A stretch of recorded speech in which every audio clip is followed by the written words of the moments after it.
Hi, in this short presentation, we are going to demonstrate a set of tools that we call RESTCoder, which enables developing or rather auto-generating documentation and client stubs to consume any given RESTful service or RESTful API.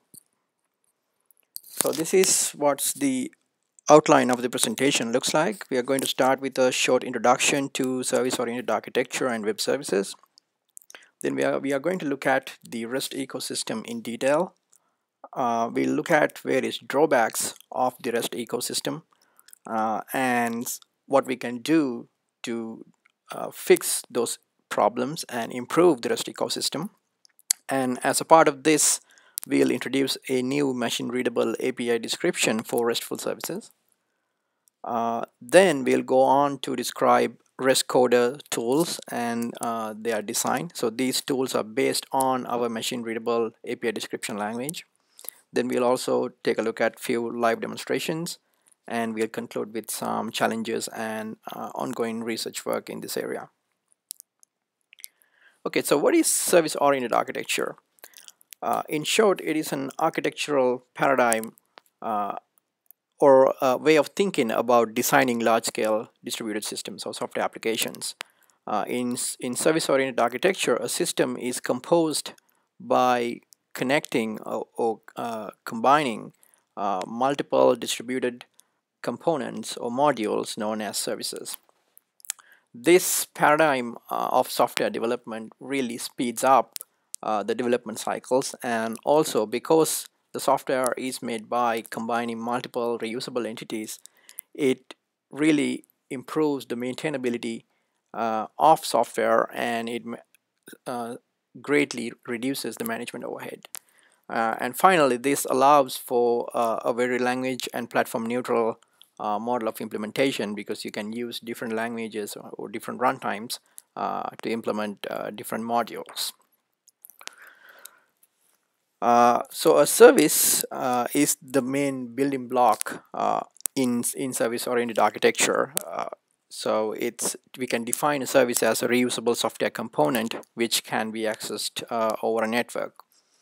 Services are meant to be combined with other services so we can build useful applications, but individual services themselves also provide a useful functionality that can be consumed in their individual form. Another important characteristic of a service is they have well-defined interfaces or contracts.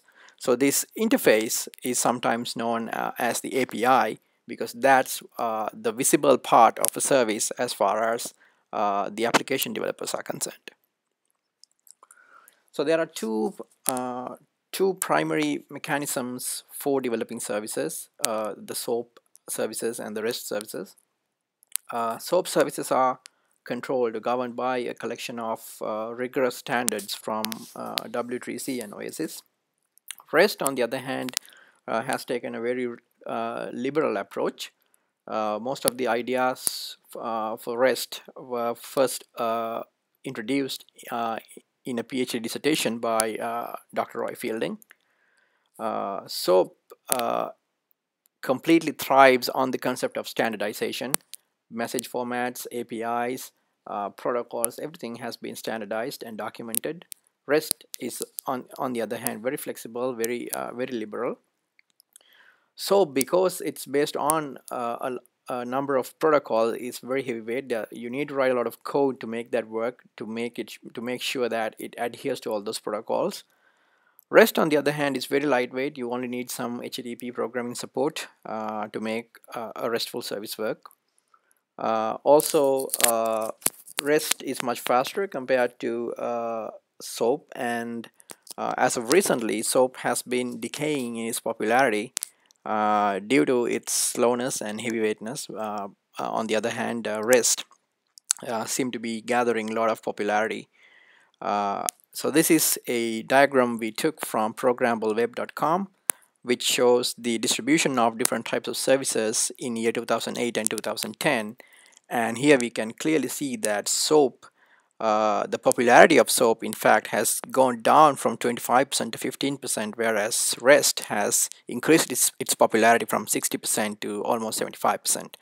So 2008 is really the time that the whole mobile apps craze started, and we can see since then REST has become wildly popular in the industry. So now let's talk a little bit about the REST ecosystem. Uh, so the ecosystem itself is comprised of several features, from service development to discovery to consumption to automated reasoning. Uh, but if we look at these different features, uh, not all these features have evolved to the extent we would like to in the REST space. Service development is in a very mature state. There are a lot of technologies that allows you to write RESTful services.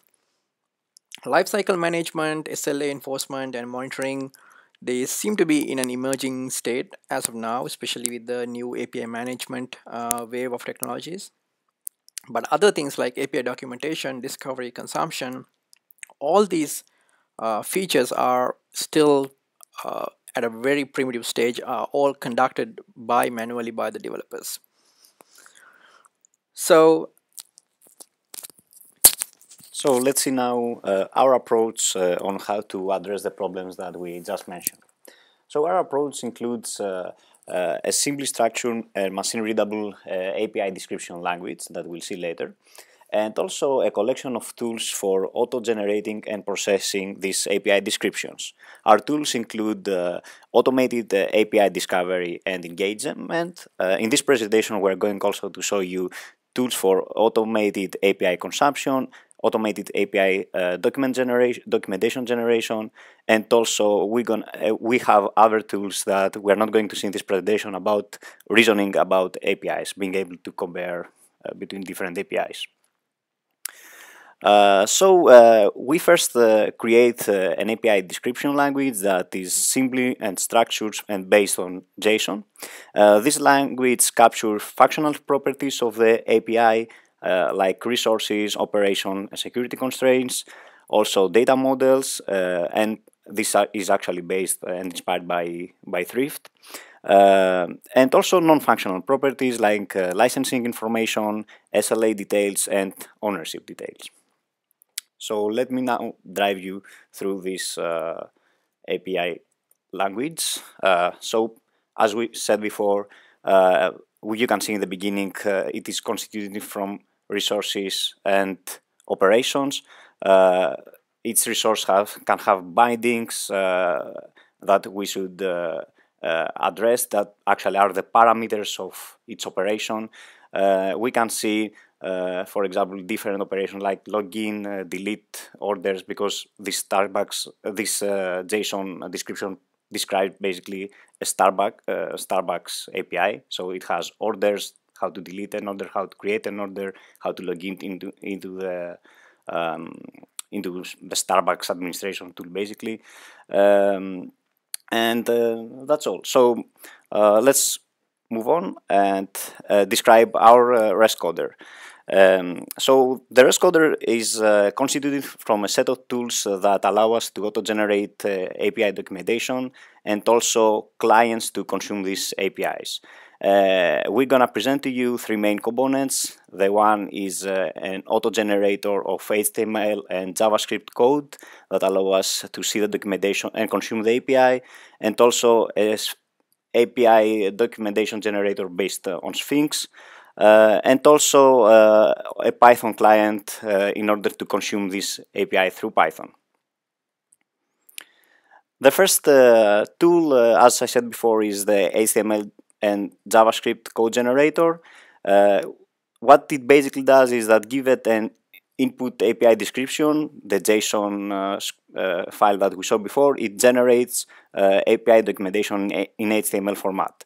This HTML is also augmented by JavaScript and jQuery code, with which we can invoke remotely the API. This is the architecture of our system. On the left we see our input, that is a JSON description file. Then our code generator that is written with Java, and we also use Velocity to avoid code repetition, creates the API documentation in HTML and jQuery. Because we cannot directly contact the RESTful API because of the same origin security policy, we create a reverse proxy.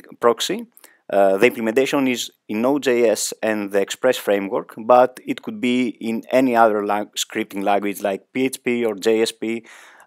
We selected to be in Node.js in order to be consistent between our user interface, which is based as well in jQuery, and we also wanted to have our server side in JavaScript.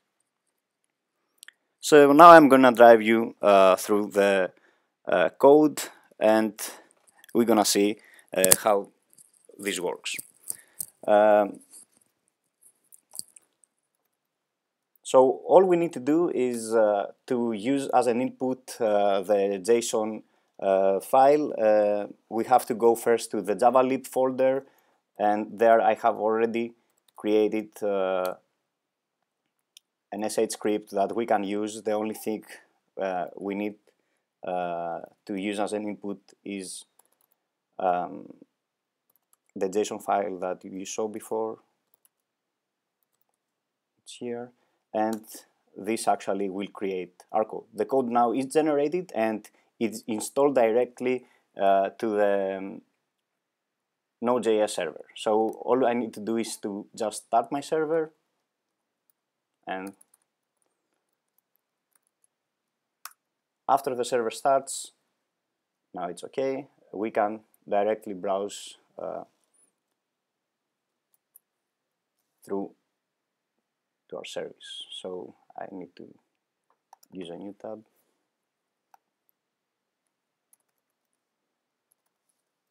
Usually Node.js is under port 3000. Of course, it could be in any port you like.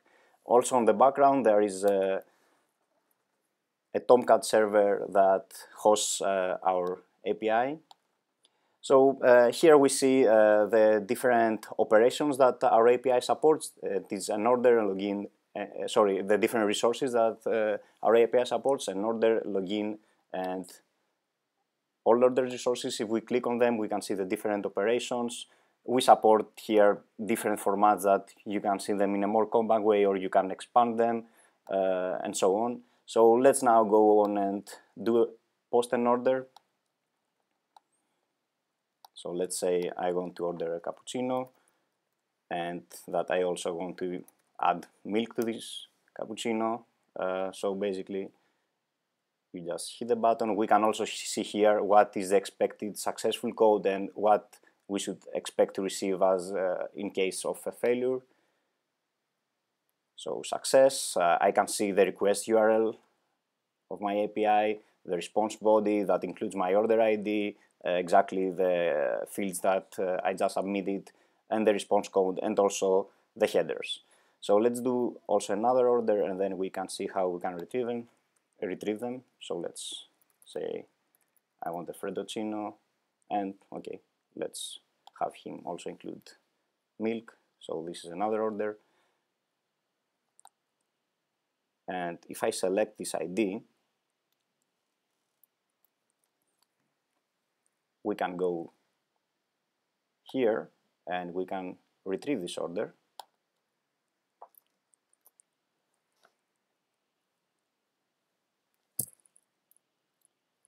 Okay, let's try it. Again here, in case of failure, we would receive this status code, but as we can see, it's success again. And in the same way, we can delete this order. And so now the order is deleted. So if we go back and retrieve all the orders that are into our server, we're gonna see that only one order exists, the one about cappuccino. Okay, so to carry on with our demonstrations on our other tools, next we are going to show an API documentation generator based on Sphinx. So Sphinx is a documentation generator for Python. So you generate, or you rather create, documentation for Sphinx in this format called restructured text, or RST, and then you compile them using the Sphinx documentation engine, and Sphinx allows you to compile RST files into a number of formats, including HTML, LaTeX, PDF, and so on. So our documentation generator tool, it parses a JSON description file for a given API, and auto generates a set of restructured text files and then compiles them into HTML using Sphinx. So let's quickly try this out. So I'm just gonna go to the bin directory of RESTCoder, where you have a docgen.py script. You can just execute this with -h flag to see what type of options it supports. So to generate documentation for some API, you just specify the path to the JSON description. So in my case, it would be sample starbucks.json, and also you specify an output directory. So I'll call it Starbucks, and then you will get an output similar to this, and you will see Starbucks folder has been created in my working directory. And if you go into that, you will see a collection of RST files and also compiled HTML files. So I'll just open one of these compiled HTML files, and here you can see all the resources and operations and also the data types listed on this index page of the generated documentation. We can go into each operation, and the documentation lists all the critical information about the operation, including its status codes, errors, content types, and also provides a sample response message, and also an example curl command that you can use in the command line to invoke and test this API if needed. And also you can see the response type is set to order, and if I click on that, it goes into the data types, the order data types page, which lists all the fields and their primitive types clearly in this page. So this entire thing, this entire little website has been documented or has been generated, doc generated using our Sphinx doc generator. It picks up the version and the name, and also the copyright information, also based on the information embedded in the starbucks.json description itself. Next, for our final demonstration for the day, we are going to look at a Python client stub generator. So this tool basically takes a input API description and generates a Python module that can be used as a client to invoke the API. So again, I'm going to the bin directory of RESTCoder, and this time I'm going to run codegen.py script, and I'm going to point it to Starbucks rather samples youtube.json. So this youtube.json is a API description for the YouTube's standard API, and I'm going to redirect the output to a file called youtube.py, and you will see an output like this. And now you can see a youtube.py module has been generated. So this is about 900 lines of Python code auto-generated. You can see there's a lot of methods here. Basically, it generates a resource client class for each resource in the API, and each of the operations in the description becomes methods in those classes. And also you can see it generates some doc strings, so you can basically generate some documentation as it goes along for each of the methods too. And now to test this module out, I'm going to copy some code that I wrote earlier. Test youtube.py. So this has some basic code.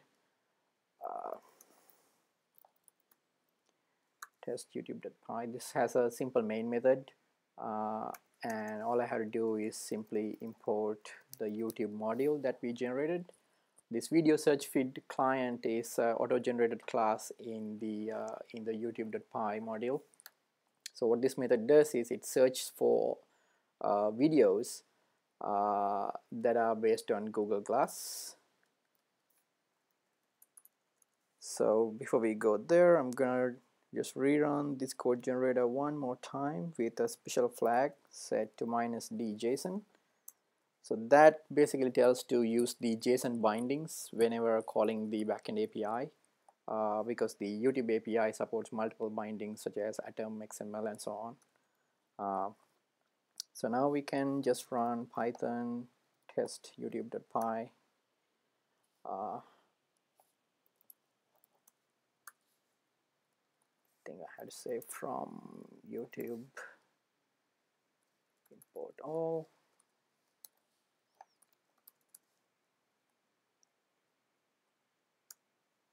And here we go, 25 videos related to Google Glass. So all this code for actually invoking the YouTube API, getting the responses, parsing them into, turning them into Python objects, all that code is auto-generated. So finally, some of the challenges we faced. So our type system in the description language is a recursive type system. It's the most trivial to design, but it's very hard to code generate for. The algorithms become pretty complicated as it goes along. Also, required versus optional parameters is a bit of a challenge.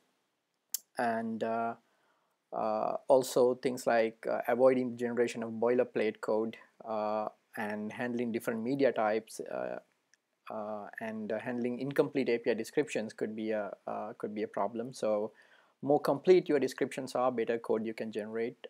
In cases where you don't have complete API descriptions, you need to be you need to take certain other backup actions to supplement for that. And also in case of generating jQuery stubs, you need to be mindful about things like cross-site scripting, because for security reasons JavaScript platforms don't usually allow that, so we have to be mindful of that. In our case, we used a reverse proxy to work around that problem.